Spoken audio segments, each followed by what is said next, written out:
시청자 여러분 안녕하십니까? 극단적인 기상 이변으로 지구촌 곳곳이 몸살을 앓고 있습니다. 대한민국은 예측을 넘어선 폭우가 쏟아지면서 곳곳이 물바다가 되는가 하면 기상 관측 이래 가장 뜨겁게 달아오르는 등 종잡을 수 없는 날씨를 보이고 있습니다.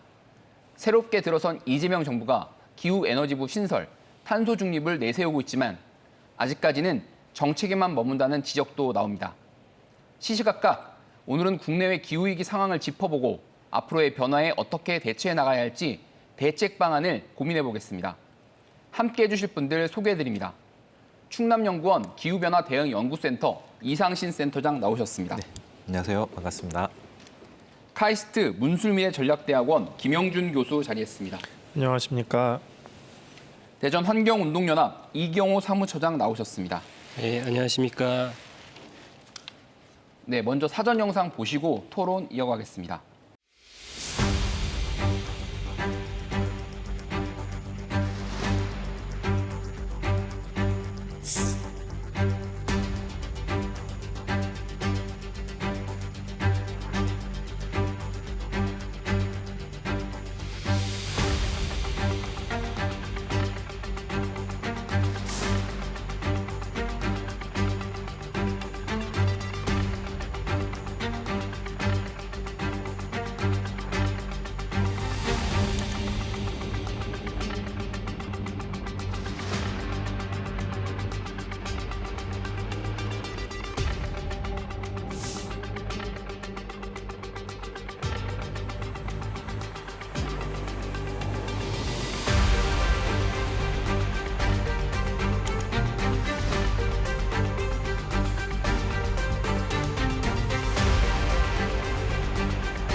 (7월) 초까지만 해도 역대급 폭염이 이어지는 것 같더니 최근에 또 극한의 호우가 내렸습니다. 휴교령도 내려졌고 기찻길까지 막힌 아주 초유의 상황이 벌어지고 있는데 먼저 이번 극한호우 좀 어떻게 평가하시는지 또 이런 상황이 앞으로 자주 생길 걸로 보이시는지 전망 좀 부탁드립니다. 센터장님. 네. 아마 놀라셨을 것 같아요. 현재 저희가 맞닥뜨리고 있는 기후위기 시대의 단면을 저희가 한 달 정도 만에 이렇게 쭉 답습했다 이렇게 말씀드릴 수 있을 것 같은데 한마디로 하면 요즘에 자주 쓰는 말로는 이제 역대급이다, 뭐 변동성 뭐 이런 말씀들도 많이 하시고 비정상의 정상화 뭐 이런 얘기들도 많이 하십니다. 이게 저희가 마지막에 이제 정상화라고 했으니까 결국엔 스탠다드는 계속 변하는 거거든요. 그래서 이게 시대에 따라서 변하는 거고 기후위기 문제도 마찬가지로 예전에는 우리가 비정상적으로 봤지만 이게 이제는 노말이 되는 거죠. 정상이 되는 거죠. 얼마 전까지 폭염이 있었고 폭염이 갑자기 또 한 10도 정도 일평균 기온이 떨어지면서 현재 이번 주에는 또 이렇게 폭우가 내리고 있습니다. 이런 현상들을 보면 우리 사회 시스템이 이제 적응하기에 좀 힘든 그런 기상 현상들이 계속 발생을 하는 거죠. 그래서 원인이나 뭐 이런 것들을 차지하고라도 우리가 이제 이걸 대할 때 예전에 만들어 놓은 규칙이나 뭐 이런 것들에 대한 전면적인 방향성에 대해서 재검토해야 되는 시기로 이번 현상들을 좀 보면 될 것 같고 결국엔 뭐 정책부터 해서 우리 일반 시민들까지도 우리가 살아가는 이 날씨, 기상이 우리에게 어떠한 영향을 미칠 것인지를 예전에 비해서는 다른 방향으로 다른 시각으로 좀 접근해야 되는 걸로 판단을 하고 있습니다. 이런 측면에서 뭐 전문가부터 정책 결정자 그리고 우리 시민들까지 좀 새로운 그 정상을 맞닥뜨릴 수 있는 그런 마음가짐을 좀 준비해야 될 것 같다라는 생각을 좀 했습니다. 이른바 뉴 노멀, 뭐 새로운 기준 그렇죠. 이런 것들을 정립해야 될 필요가 있다는 말씀이신데요, 교수님. 근데 사실 이제 장마가 끝났다고 이제 알고 있었는데 이렇게 비가 많이 내리는 건 이 장마가 끝난 겁니까? 아니면 끝나지 않은 겁니까? 일단 장마라고 하는 것 자체가 그러니까 좀 전에 센터장님께서 말씀하셨던 것처럼 그 비정상의 정상화 이런 얘기를 하잖아요. 근데 이제 장마가 정상에 있었다면은 지금 현재 우리나라 기후대는 장마라는 것 자체가 변화하고 있다. 이제 더 이상 장마라고 얘기를 하지 못할 수도 있겠다. 우기라든지 이런 표현이 좀 더 적합하지 않을까라는 생각을 합니다. 뭐 열대 지역이나 뭐 동남아 지역에 나타나는 우기, 건기 이렇게 나뉘는 네네. 그렇게 기후가 이제 나뉠 수도 있다는 말씀이신 거죠? 네, 그러니까 왜냐하면 이제 그 우리가 장마라고 하면은 보통 북태평양 고기압하고 오호츠크의 기단이 이제 만나가지고 거기서 힘겨루기를 하면서 정체 전선이 생기면서 이제 계속 오랫동안 비가 오는 이런 형태인데요. 근데 이 올해 이제 이미 기상청에서 장마가 끝났다라고 얘기를 했던 이유가 북태평양 고기압이 평소보다 굉장히 빨리 강하게 성장을 했어요. 그것 때문에 이제 폭염이 온 큰 이유이기도 하고요. 이른 폭염이 왔잖아요. 근데 이게 다시 이렇게 생긴 이유는 사실상 우리가 장마라고 얘기했던 메커니즘으로 생긴 게 아니거든요. 그렇기 때문에 얘는 장마가 있어야 되는 시기에 장마처럼 보이지만 우리가 항상 얘기했던 장마와는 다른 아이다라고 생각하는 게 좋을 것 같습니다. 새로운 변화네요. 네. 주 차장님, 이번 극한 보고 좀 어떻게 보셨어요? 뭐 저도 비슷한 얘기를 드릴 수밖에 없을 것 같은데 장마 전선이라고 하는 게 안 만들어진 지 꽤 오래됐다고 얘기하고요. 과거에 이제 마른 장마라고 해서 아예 장마가 없어지는 현상도 있었고 최근에 이제 기후 패턴은 국지성호우라고 해서 한 곳에 이렇게 집중해서 내리는 패턴 변화들이 일어났다라고 생각이 됩니다. 그리고 실제 국가에서도 이미 6월에서 9월부터는 우기고 나머지는 건기다 이렇게 구분을 하기 시작했거든요. 그러니까 그거에 이제 우리가 일상을 적응해야 된다라고 하는 생각이 좀 들어요. 그래서 그때 어떻게 대비할 것인가. 그러니까 일상적인 우기 6월에서 9월부터 비가 많이 오는데 그 비가 많이 오는 시기에 우리 어떻게 준비하고 대비할 것인가라고 하는 논의가 이제 시작돼야 되지 않나 싶습니다. 새로운 기후에 맞는 네, 그런 논의가 적응이 필요하다고 생각되는 생각되는. 생존을 위한 적응이 필요하다는 말씀이신데요. 네, 맞습니다. 그런가 하면 방금 말씀하셨지만 이제 지난달 6월 달만 해도 막 전 세계적인 폭염, 우리나라도 뭐 역대급 폭염으로 해서 기상 관측일에 평균 기온이 가장 높았다고 그러고요. 유럽에서는 뭐 40도, 45도까지 가서 정말 정말 뜨거운 그런 날씨를 보였는데 또 한편 미국에서는 폭우가 갑자기 내려가지고 지하철이 통수되고 이런 좀 어울리지 않는 그런 대도시가 어울리지 않는 그런 일들이 생기고 있습니다. 그러니까 이게 우리나라에만 지금 국한되는 기후의 어떤 변동이 큰 게 아니라 전 세계적인 현상이 나타나고 있다 이렇게 볼 수도 있을 것 같은데 어떻습니까, 선생님? 말씀하신 대로 뭐 전적으로 동의합니다. 전 지구적인 문제이고 이 기후 변화를 다루는 분들은 전 지구적인 문제라는 얘기들을 많이 해왔고요. 우리가 맞닥뜨리는 게 기존에는 이제 날씨 기상 뭐 이런 짧은 것들을 좀 봤다면 지금 긴 넓은 지역의 평균값인 기후를 보고 있는데 기후라는 게 사실 따지고 보면 이제 점점 우리 인류한테 큰 숙제를 좀 떠넘기고 있다. 떠넘긴다는 표현이 조금 맞을지 모르겠지만 이런 숙제를 던져주고 있는데 이 숙제를 우리가 풀 마음가짐이 되어 있느냐에 대한 문제인 거죠. 뭐 기후 문제 하면 항상 같이 나오는 원인에 대한 네. 얘기들이 네. 나올 테고 네. 그게 결과로 지금 우리가 영향을 받고 있는데 이 극단적인 이런 기상 현상들의 뭐 빈도와 강도는 지속적으로 아마 계속 뭐 예측을 보면 계속 더 늘어날 거다라고 생각을 하고요. 강도가 늘어난다도 문제지만 그 강도들이 우리가 적응할 수 있는 예를 들어서 아까 40도 말씀하셨는데 기온이 우리 체온을 넘어가면 위험한 상태가 되는 거거든요. 우리가 37도 정도 되잖아요. 그러면 이 37도를 넘어가는 것들이 자주 발생하고 이게 적응할 수 없을 정도로 기간이 좀 지나가 버리면 이제 건강에 문제가 생기는 거죠. 계속 그 기간이 그렇죠. 오래되면. 네. 그러면 이런 현상들이 계속 아마 올 텐데 결국엔 이게 우리 건강 문제, 이런 그 글로벌한 기후 변화 문제가 우리 건강 문제 그리고 뭐 전 지구적으로 전 지구는 다 유기적으로 연결돼 있잖아요. 그러면 농업 쪽에는 뭐 생산성 문제라든가 뭐 이런 문제들까지 다 같이 봐야 되는 거고 결국엔 우리가 봐야 되는 게 우리만 해야 될 것이 아니라 전 지구가 공동체적으로 어떻게 행동해야 될 것인지 같이 격려도 하고 못하면 좀 채찍질도 하고 뭐 이런 정책들과 마음가짐을 좀 가져야 될 거다 이렇게 생각을 합니다. 많은 변화가 있으니까 그에 대한 대비가 필요하다는 말씀이신데요. 교수님 이런 글로벌적인 기후 변화를 또 연구하고 계시잖아요. 좀 어떻게 보고 계세요? 그러니까 IPCC에서 그 출판한 제6차 기후변화 보고서를 보게 되면은 그냥 간단하게 얘기할 수 있는 게 한 3개 정도 있어요. 하나는 폭염이고, 하나는 그 가뭄, 하나는 이제 호우 이렇게 되는데요. 그 폭염은 전 지구적으로 빈도와 강도가 상승을 합니다. 전체적으로 따뜻해지니까 확률이 더 높아지죠. 그리고 이제 가뭄 같은 경우에는 유럽 쪽이 좀 더 심해지고 그다음에 동아시아 쪽은 보통 이제 호우가 강해지는 경향이 나타난다.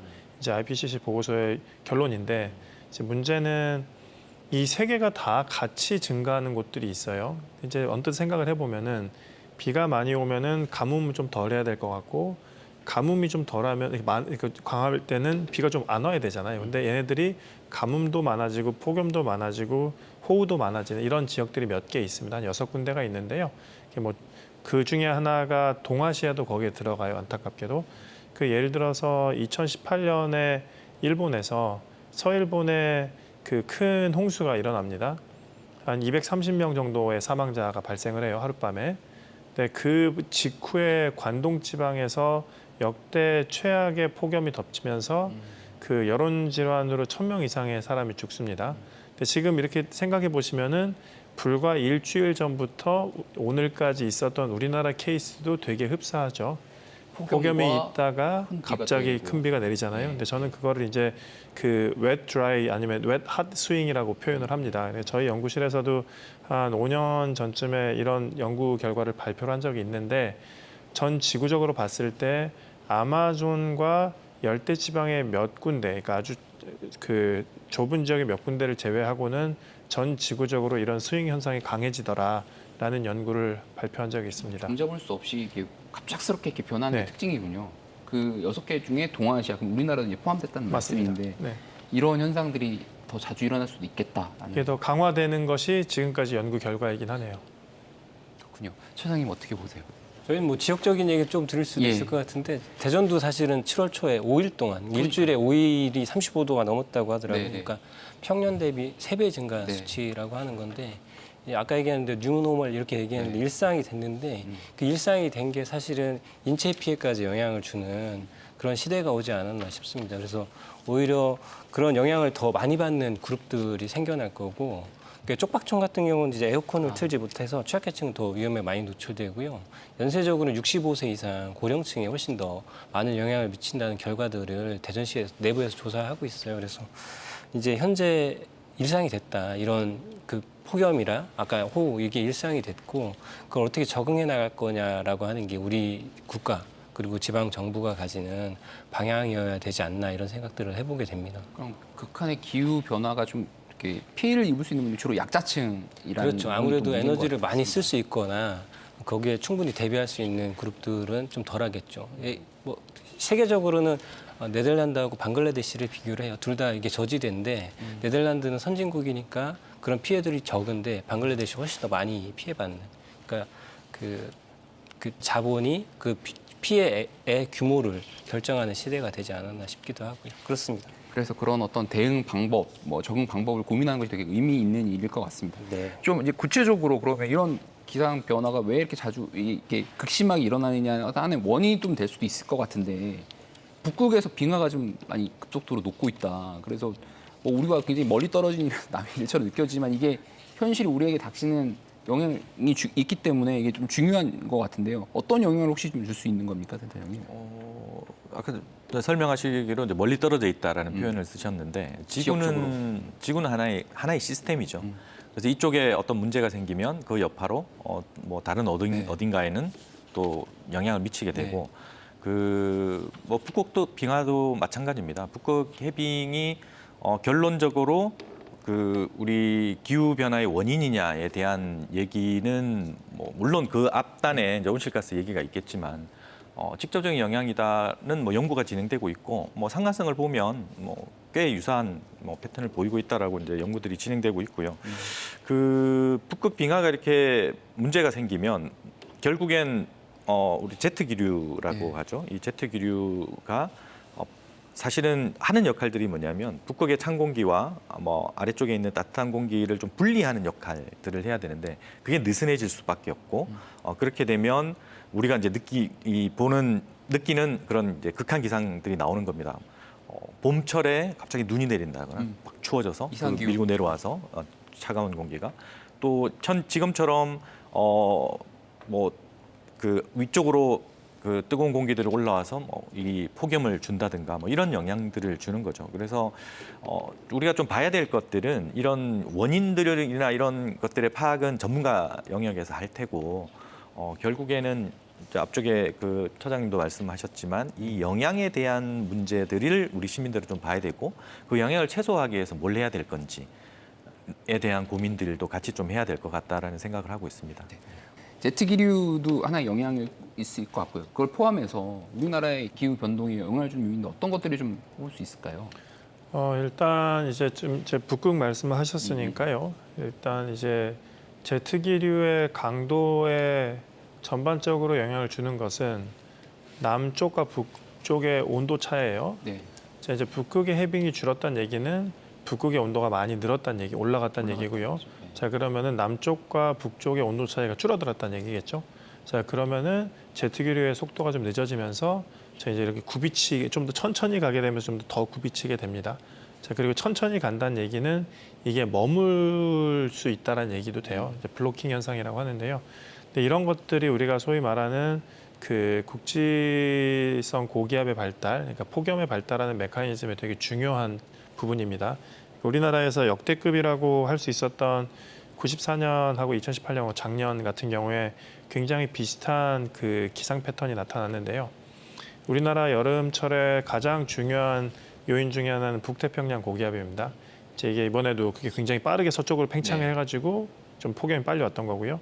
그게 이제 하층, 그리고 이 상층에 티벳이나 몽골 쪽에서 내륙에 있는 고기압이 겹쳐지는 이런 것들을 우리가 말하는 이제 폭염의 이제 전형적인 구조인데, 이 내륙에서 발생하는 고기압 같은 경우에도 또 크게 두 개로 요인을 나눌 수가 있어서, 하나는 티벳 쪽에 있는 눈이 얼마나 많이 내렸는가, 그래서 이게 얼마나 빨리 그 태양 복사에 노출이 되고 이게 지역적으로 빨리 데워지면서 고기압을 강화하는가, 그러니까 지역적인 거죠. 그 다음에 또 하나는 이건 다시 제트 기류랑 관련이 있는 건데, 썰컴 글로벌 텔레커넥션이라 그래서요. 올해 아마 뉴스 기억나실 텐데 유럽 쪽에 폭염이 있었잖아요. 네. 이런 식으로 그 기차처럼 땅 이런 식으로 패턴이 만들어집니다. 그게 우리가 말하는 썰컴 글로벌 텔레커넥션이라고 그래요. 근데 이런 거 같은 경우에는 아까 말씀하셨던 북극 해빙의 감소라든지 이런 것들이랑 영향이 있을 수, 그러니까 그거 이제 영향을 받습니다. 그렇기 때문에 전 지구적인 변화, 그다음에 지역적인 변화 이런 것들이 다 겹쳐져서 일어나게 된다라고 말씀드릴 수 있을 것 같아요. 그럼 이게 그런 어떻게 보면 전문적이고 복잡한 그 원인에 대한 분석도 중요하고, 앞으로 아까 선생님께서 말씀하신 그럼 우리가 어떻게 할 거냐 이제 이한 얘기도 되게 중요한데, 그 얘기를 하기 전에 마지막으로 이런 어떤 복잡한 영향으로 인해서 생기는 기후 변화가 더 이상 이제 우리가 손댈 수 없는 통제 불능한 상태인가에 대한 인식이 좀 중요할 것 같아요. 그렇다면 우리가 뭐 할 수 있는 일이 없지 않겠습니까? 하지만 뭔가 할 수 있는 게 있는 시기인가, 그 부분에 대한 평가는 좀 나눌 수 있을 것 같은데 우리 처장님 어떻게 보세요? 네, 우선 뭐 여러 영향들 분석해 주셨는데 저는 이제 어쨌든 생태계 얘기를 조금 드리면 좋겠어요. 북극곰이나 물범 이렇게 얼음들이 녹으면서 사실 북극의 생태계 네. 자체에도 문제가 생기고 해수나 이런 게 다 바뀌잖아요. 그러면서 어획량이 감소한다든지 실제 그건 인간 사회에도 영향을 미치는 그러면서 문제가 생기고 대한민국도 사실 기후위기 종들이 발생하고 있습니다. 그러니까 기후위기로 인해서 대한민국에 나타난 새로운 종들이 생겨나고 있거든요. 특히 이제 조류 같은 경우는 굉장히 많은 종들이 뭐 검은 잇말 식박꿀이나 백로가 여름에 겨울에 떠나지 않고 남는다든지 이런 여러 가지 현상들이 일어나는데, 그러니까 생태계에도 문제가 생기고, 그럼 이게 계속 이렇게 늘어날 거냐, 증가할 거냐, 기후위기라고 하는 게 증가할 거냐라고 하는 게 이제 있는데, 티핑 포인트라고 그래, 임계점이라고 하는데 그게 언제냐 이런 분석들을 과학자에서 많이 하시더라고요. 저는 이제 귀동량으로 들은 것만 여기 진짜 과학자들이 계시니까. 근데 어찌됐든 8년에서 12년 정도 남았다고 하더라고요. 그러니까 8년에서 12년 안에 시스템이나 뭔가를 바꾸지 않으면 이 그래프를 다시 꺾지 못할 거다라고 하는 거고, 그 안에 뭔가 변화를 가지면 그게 10년 후에 꺾일지 20년 후에 꺾일지는 모르지만 꺾일 수 있다라고 하는 거죠. 우리가 아직 행동할 시간은 좀 남아 있다라고 생각을 좀 하고, 그거에 대해서 조금 더 천착해서 시민들이나 국가나 지방 정부가 준비해 가야 될 필요가 있다, 이렇게 말씀을 드릴 수 있을 것 같습니다. 같은 질문 좀 드리고 싶습니다. 네, 좀 전에 말씀하셨는데 그 뭐 12년 뭐 이렇게 말씀을 하셨는데요. 8년에서 이제 12년. 네, 우리가 지금 목표로 하고 있는 게 2050 탄소 중립이잖아요. 이 뭐 많은 제가 접한 많은 연구 결과들에 의해서는 이 티핑 포인트는 넘어갔다. 이미 넘어갔다. 가는 설이 있고요. 얘기를 하고 있고 마치 이런 거죠. 우리가 용수철을 이렇게 늘리다 보면 내 탄성계수 항력을 넘어가면 다시 돌아오지 않는 그 길을 말하는데 그럼 넘어갔다고 해서 그냥 이 현재 상태에서 포기를 해야 되느냐에 대한 문제가 또 됩니다. 근데 우리가 지금 목표로 세우는 건 2050년이죠. 그럼 일단은 시간이 남았다라고 저는 보고 있고 왜 그렇게 봐야 되냐면 결국엔 최대한의 회복력을 우리가 가져야 되는데 지금 넘었다고 해서 포기할 수는 없다는 거죠.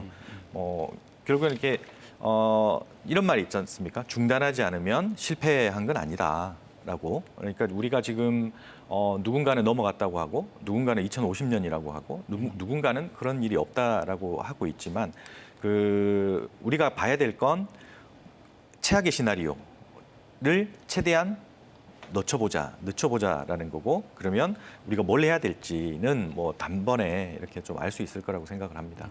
티핑 포인트는 이미 지났을 수 있지만 그래도 최악을 피하기 위한 노력이 필요하다는 말씀이신 것 같습니다. 우리 교수님 어떻습니까? 티핑 포인트 지난 겁니까? 남은 겁니까? 그러니까 우리가 이제 티핑 포인트라고 하는 게 이렇게 생각할 수가 있겠네요. 돌아갔다가 못 돌아오는 곳, 아까 말씀하신 지나갔을 때 탄성 계수를 넘어섰냐 그런 것도 있고, 그다음에 이제 어떤 한 지점에서 변화가 가속화되는 점, 이런 것도 이제 티핑 포인트라고 합니다. 그래서 이게 얼마나 비가역적인지 하고 얼마나 이게 선형적인지 이런 것들로 이제 정의를 하는데요. 사실 많은 영역이라고 하면은 뭐 생물 다양성이라든지 뭐 재해라든지 이런 다양한 영역에서 다른 레벨들의 티핑 포인트가 존재를 하고요. 그다음에 지역적으로도 그렇습니다. 그래서 글로벌 스케일에서 우리가 티핑 포인트를 얘기를 할 때는 몇 가지가 있는데 대표적인 게 애틀랜틱 메리디오널 오버터닝 서큘레이션이라는 게 있습니다. 이게 뭐냐면은 해류가 이렇게 돌잖아요. 돌다가 이제 그린랜드 아래에서 이렇게 돌아가 이렇게 아래로 내려가는 곳이 있는데 그 해류의 컨베이어 벨트가 이제 전환되는 이 지점의 속도가 되게 느려지고 있다.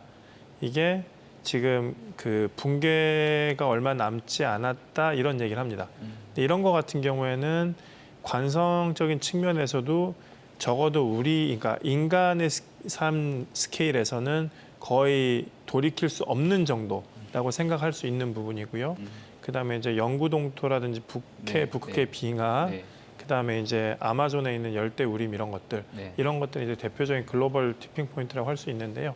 이런 부분들은 아직은 좀 시간이 있을지는 모르겠으나 우리가 지금 다루고 있는 시스템이 워낙 큰 시스템이다 보니 관성적으로 봤을 때 우리가 지금 뭔가 노력을 하더라도 이미 늦었을 수도 있다라고 얘기하는 분들도 계시고요. 근데 정확하게는 저는 모른다에 가까울 것 같습니다. 네.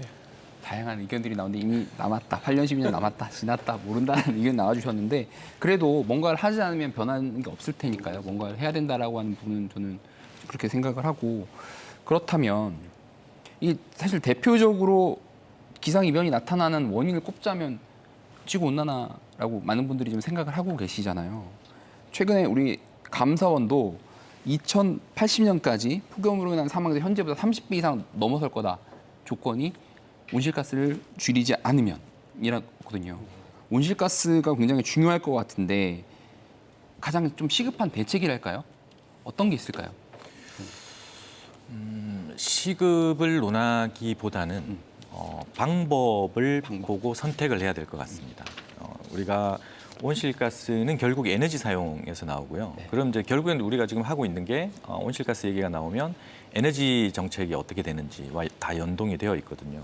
에너지를 사용함으로 인해서 거기서 나오는 게 이제 온실가스이기 때문에 그러면 한 3가지 방법이 있을 것 같아요. 첫 번째는 이 에너지 효율화를 하는 거죠. 현재 사용하고 있는 에너지를 좀 더 효율적으로 쓰는 거 뭐 다양한 기술들이 개발되고 있고 그 다음이 이제 줄이는 겁니다. 에너지 사용량을 줄이는 거. 뭐 에너지 효율화와 감량화 줄이는 게 어떻게 다르냐라는 게 완전히 다른 얘기죠. 효율화는 현재 사용하는 에너지를 유지하거나 더 써서 경제 발전을 이뤄내면서 가는 길이고요.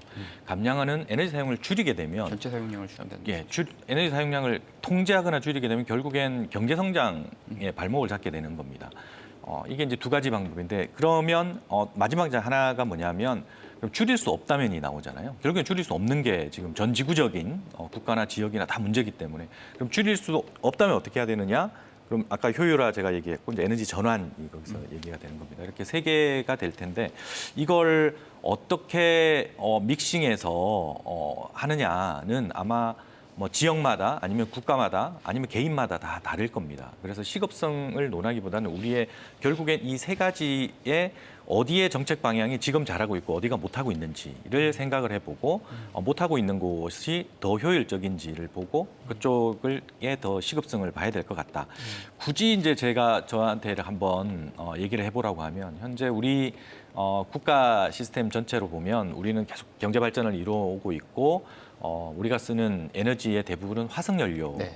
그러면 결국 이제 에너지 전환이 가장 좀 시급한 상황이 아닐까라고 개인적으로 한번 생각을 해보고 있습니다. 효율과 줄이는 것과 전환 세 가지 중에는 전환의 네. 방점을 좀 찍으시는 것 같습니다. 교수님. 네, 저기 다시 또 IPCC 6차 보고서 네. 얘기를 하게 되면은 네. 거기서 제가 생각했을 때 가장 중요한 메시지는 인간 활동이 빠르게 변하고 있는 지구의 대기, 해양 그리고 육상에 미치는 영향은 명백하다는 얘기를 합니다. 이제 1차 보고서가 1990년에 나온 이후에 35년 정도가 지나서 이제 명백하다는 얘기를 합니다. 명백하다. 이제 받아들여야 되는 이제 과학적 사실이라고 생각할 수가 있고요. 근데 그것에 대한 이제 원인은 이제 온실가스 배출이죠. 인간 활동 때문에 만들어지는. 네. 근데 그 온실가스가 만들어지는 것에 일단 8할 정도가 에너지에서 만들어지기 때문에 이제 우리가 기후 변화에 대해서 대응을 할 때 크게 두 가지 얘기를 하는데요. 하나가 완화고 하나가 이제 적응인데 여기서 이제 우리가 온도의 변화 자체를 낮추려고 하는 이제 완화의 측면에서 봤을 때는 어떻게 잘 감축을 할 것인가. 근데 거기서 이제 두 가지가 좀 전에 말씀하셨던 이제 재생에너지라든지 전환. 이런 무탄소 발전 주 위주의 에너지 믹스의 전환 그리고 또 하나는 일렉트리피케이션 그러니까 전기화입니다. 그러니까 결국에 앞으로도 계속 에너지는 만들어질 텐데 최대한 전기화를 한다. 산업이나 생활이나 모든 것을 전기화를 하고 이렇게 추가적으로 발생되는 에너지를 신재생 에너지라든지 이런 것들을 이용해서 보충을 한다. 이런 방법이 가장 현실적인 방법으로 지금 간주되고 있습니다. 전기화와 에너지 전환에 대해서 역시 짚어주셨습니다. 차장님. 다 비슷한 얘기를 드릴 수밖에 없을 것 같긴 해요. 근데 정의로운 전환, 에너지 전환이 우선 가장 시급한 문제다라고 하는 거에 대부분 다 공감하실 것 같고요. 저희가 탄소 중립 목표를 정했지 않습니까? 국가 목표. 거기에 나온 계획들을 우선 이행하는 게 제일 필요할 것 같습니다. 달성할 수 있느냐에 대한 의구심들이 되게 많고요. 그 정책을 실제 집행할 거냐, 집행할 수 있느냐라고 하는 의문점이 있기 때문에 그 목표치를 우선 달성할 수 있는 세부 계획이나 내용들을 마련해가는 게 좀 필요할 거라고 생각하고 거기에는 아까 얘기한 에너지 전환이 있고 감량도 있고요. 또 하나 있는 게 뭐냐면 흡수원을 확보하는 거예요. 흡수원이요? 네, 탄소 흡수원. 아. 그러니까 보통 이제 흡수원 하면 이제 CCUS라고 뭐 그거 사실은 아직 상용화되지 않은 기술인데 네. 거기에 굉장히 많은 비중을 차지하고 있는데 네. 그거보다는 실제 녹지 확보나 산림 회복하나, 조성 회복하거나 복원하거나 이런 측에 이제 지구를 다시 복원하고 회복하는 과정들을 좀 밟아야 되는 게 아닌가. 그래서 그런 선택들도 매우 중요한 기점에 와 있다 이렇게 말씀드릴 수 있을 것 같습니다. 녹지 조성 등의 노력 함께 필요할 수 있는 옵션이 될 수 있겠군요. 그럼 이제 구체적으로 조금 이제 우리나라의 얘기를 좀 해보면 이재명 정부 새로 들어선 이재명 정부가 아까 말씀드렸지만 기후 에너지 무신설 또 석탄화력 발전소 폐쇄 또 탄소 중립 계획 구체적인 탄소 중립 계획 그리고 아리백 특히 아리백 산업단지 조성 등을 정책을 내걸었는데요. 이 부분에 대한 평가가 좀 궁금합니다. 우리 센터장님.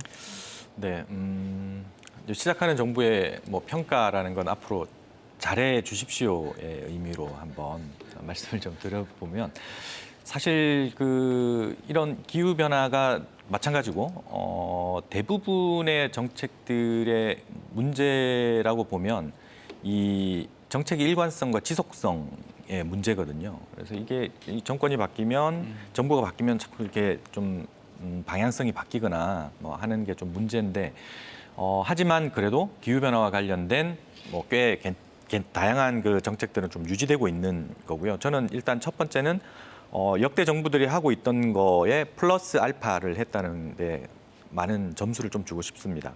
그 뭐 기후에너지부 신설 말씀하셨는데 영국에서 하고 있거든요. 이게 네. 결국에는 기후 변화의 원인과 영향을 함께 컨트롤하겠다라고 보는 겁니다. 그래서 원인이 제가 앞쪽에 말씀드린 것처럼 에너지 사용이고 네. 그 에너지 사용의 대부분이 온실가스 배출을 하기 때문에 그걸 함께 컨트롤하겠다. 그걸 컨트롤하겠다. 괜찮은 아이디어입니다. 다만 이제 여기는 다양한 또 걸림돌들이 있겠죠. 뭐 합의가 있어야 되고 협의도 있어야 되고 또 하나가 그 정책 방향 중에 화석연료와 관련된 폐지, 뭐 탈석탄 이런 부분인데 그 부분도 기존에 해오던 것들에 플러스 알파들이 조금 들어 있습니다. 그래서 그런 부분들은 당연히 꽤 괜찮은 방향성으로 가고 있다라고 생각하고요.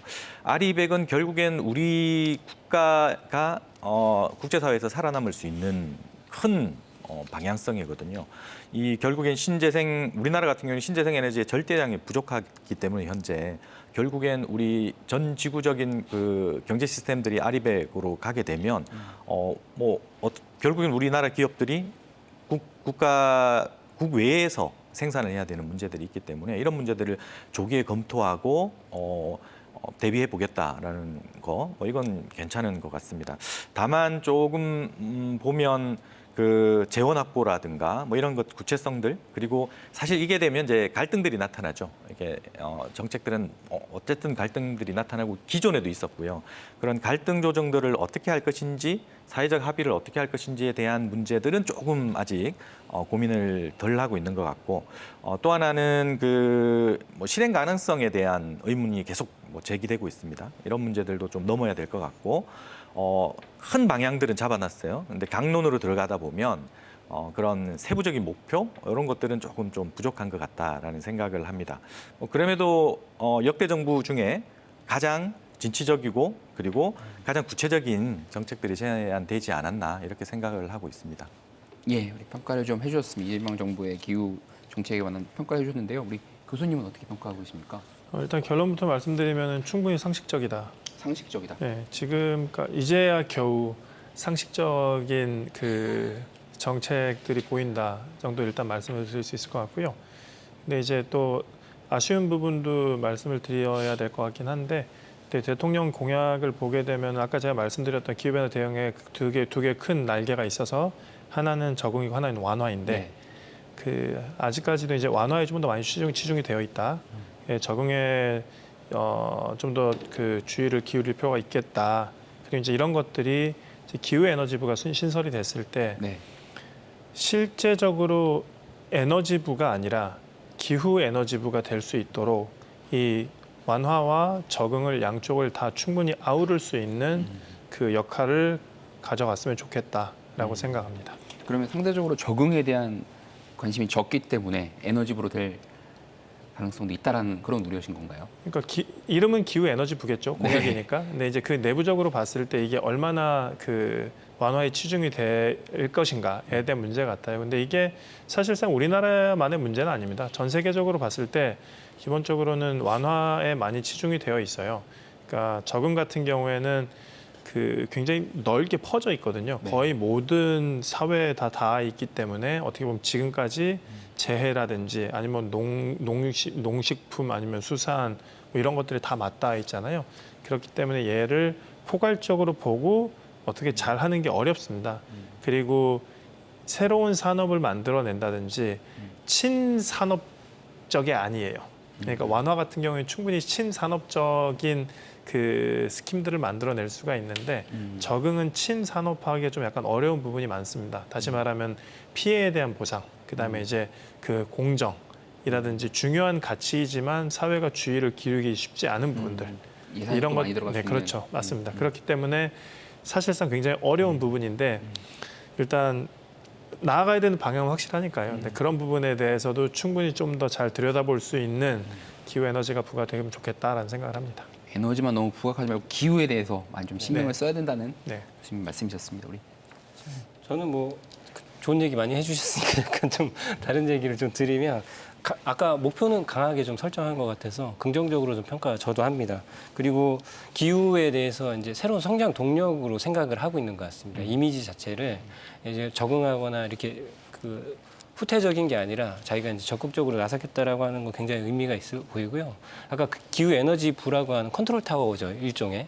그런 걸 만드는 것 자체도 의미가 있다라고 네. 생각이 되는데 몇 가지 우려되는 지점 말씀드리면 컨트롤 타워가 에너지 부로 괜찮을까라고 하는 거예요. 저는 개인적으로 생각했을 때 기후와 에너지라고 하는 게 사실은 한 부서에서 처리할 수 있는 게 아니라 전 부서가 다 연관이 돼 있거든요. 그러니까 기후위기를 아주 매우 심각하게 생각한다면 그 위상을 한 단계 좀 더 높여야 되는 게 아닌가 생각을 합니다. 그러니까 총리실 산하의 어떤 위원회라든지 실질적으로 그 집행할 수 있는 위원회라든지 이런 정도의 위상을 가지고 진행을 해줬으면 좋겠다라고 하는 생각을 좀 있고요.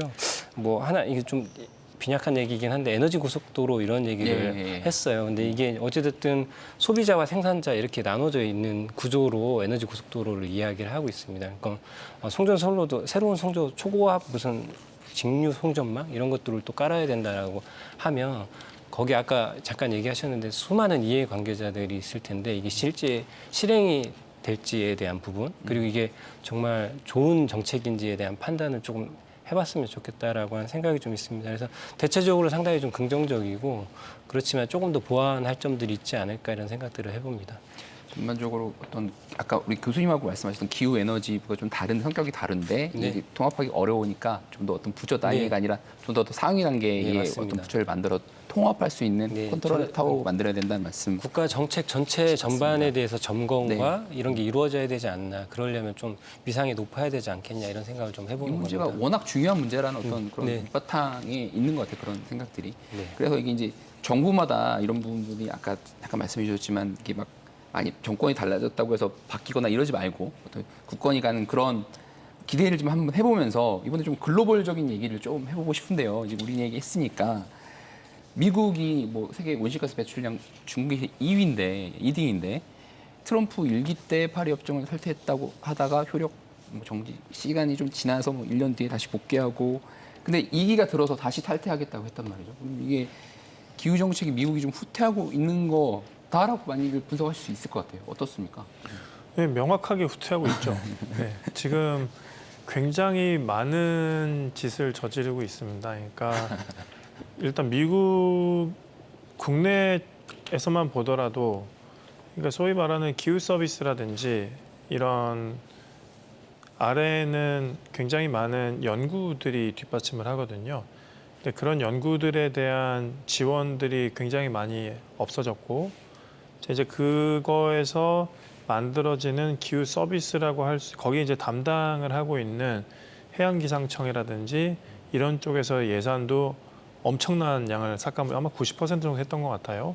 근데 이제 그런 식으로 이제 미국 자체에도 문제를 만들고 있지만 이제 이게 글로벌 사우스 같은 경우에는 미국에서 만들어진 그런 기후 서비스 같은 것들을 활용을 해가지고 대응을 하고 있었던 부분도 있는데 이런 부분도 없어지겠죠. 자, 그것뿐만이 아니라 미국이 갖고 있는 상징성 때문에 어떻게 보면 지금까지 어렵게 끌고 왔던 기후변화 대응에 대한 글로벌 기조를 그 중동의 산유국이라든지 이런 쪽에서 같이 동조해서 앞으로 나아가는 속도를 굉장히 느리게 만들 수 있는 여지는 매우 크다라고 생각을 합니다. 큰 우려를 좀 보여주셨습니다. 우리 센터장님 어떻게 평가하세요? 네, 뭐 두 분께서 뭐 우려도 했고 그 부분은 뭐 누가 봐도 확실한 지금 후퇴고 위험이죠. 근데 감히 뭐 제가 좀 정의를 해보면 두 개의 희망이 있는 것 같습니다. 첫 희망이 번째는 우리가 해야 될 일은 분명하다. 우리 전 지구적으로 해야 될 일은 분명하다. 저희가 계속 토론 중에 얘기했던 그러면 이 방향은 변하지는 않겠죠. 미국이 아무리 그 경제 패권을 가지고 세계 경제를 이끌어가지만 우리가 해야 될 것이 분명하기 때문에 뭐 이건 아마 또 뭐 정권이 바뀌거나 하면 아마 조정이 될 것 같다라고 생각하고요. 우리는 우리나라를 얘기하는 건가 아니면 좀 글로벌적인 전체를 예. 말씀드리는 겁니다. 예. 둘째는 이제 우리 내부적으로 보면 우리가 보통 위험이 있으면 위기가 있으면 기회가 있잖아요. 네. 분명히 우리에게 또 기회가 있습니다. 뭐 실례로 가까운 과거에 한번 보면 일본이 소부장 그 수출 규제했을 때 어떻게 하지라고 했지만 우리는 거기서 우리 자체 기술을 개발하고 우리의 또 그 경제를 거기에 맞춰서 네. 굴렸지 않습니까? 그랬죠. 지금 세계 경제도 그렇게 가고 있는 형편이거든요. 그래서 마냥 미국이 계속 이 트럼프 정부에서 하고 있는 기후 정책들을 이끌어가지 못할 것이다라는 게 저의 생각입니다. 어떤 그런 위기 속에서도 기회를 봐야 된다. 우리가 갈 길은 분명하니까라는 말씀이셨습니다. 우리 시장님. 저는 우려를 더 많이 표현을 해야 될 것 같은데 어쨌든 인플레이션 감축법 뭘 이것도 더 후퇴시켰다고 얘기해요. 바이든 정부에서 추진했던 건데 어쨌든 전기차 그리고 청정 에너지 산업 이걸 위협하는 정책이라든지 에너지 우위에 서고 싶은가 봅니다. 트럼프가 그래서 다시 화석 연료를 확대하기 위한 네. 친환경 규제를 완화하고 있는 이게 사실은 이제 전 세계에 영향을 미칠 거다. 어쨌든 글로벌 리더로서 세계 각국에 영향을 미칠 거다. 그래서 국제사회에 공공의 적이 되지 않을까 이런 생각들을 좀 하고 있고요. 적이 되지 않았으면 좋겠다 싶습니다. 그래서 트럼프도 어떻게 좀 정리를 다시 해봐야 되지 않을까. 스스로 국가적인 측면도 그렇고 세계적인 측면에서 글로벌 리더라고 하는 인식을 트럼프가 가졌으면 좋겠다는 생각을 합니다. 그리고 국제사회에서 그런 것들을 좀 같이 공동으로 요구를 해야 되지 않나 싶습니다. 중요한 주제로 좀 대화를 나누다 보니까 정해진 시간이 좀 거의 다 돼서 이제 마지막 거의 질문을 좀 드려야 될 것 같은데요. 지금 요새 가장 뜨겁고 인류의 가장 뜨거운 기술이 아닐까 싶습니다. AI 관련해서 이게 데이터를 돌리는 인공지능이다 보니까 전력 수요가 굉장히 크다. 그래서 이제 아까 방금 우리 얘기 나눴던 미국도 화석연료 더 확대하겠다 뭐 그런 정책 발표한 거 아니겠습니까? 이게 AI를 기반으로 한 어떤 기술을 점점 늘리는 것이 우리가 아까 얘기했던 뭐 온실가스를 늘리는 그 화석 연료라든지 이런 탄소 배출원이 될 수 있다 이런 우려가 좀 있는데 이 부분에도 좀 한 말씀씩 좀 마무리 발언 견해서 좀 해주시고 토론을 마치도록 하겠습니다. 우리 현 사장님. 네, 당연히 에너지 사용량이 늘어난다고 하죠. 우리가 예전에 구글 서치할 때보다 한 10배 이상 지금 챗GPT를 쓰면서 하나의 질문에 사용을 한다고 하고 있는데 에너지 소비를 높이면 경제 발전은 당연히 따라온다. 그게 우리 좀 전에 말했던 트럼프 정부의 생각이었고요. 그럼 무작정 이게 늘어날 것인가? 뭐 아마 늘어날 거에 대한 대응이나 이런 것들은 다른 그 패널 분들께서 말씀을 하실 것 같고 저는 좀 더 긍정적인 걸 보고 싶어요. 예전에 우리 그 버블닷컴 있었을 때요. 이 버블닷컴 때문에 아마 에너지 수요가 폭발적으로 늘어나서 문제가 생길 것이다라고 했는데 아마 쿠미의 법칙이라고 들어보셨을 거예요. 한 18개월에 똑같은 에너지로 처리 속도가 2배씩 늘어나는 그렇게 해서 우리가 예측한 것보다는 그렇게 많이 늘어나지는 않았었거든요. 기술의 발전이 있어서. 그렇죠.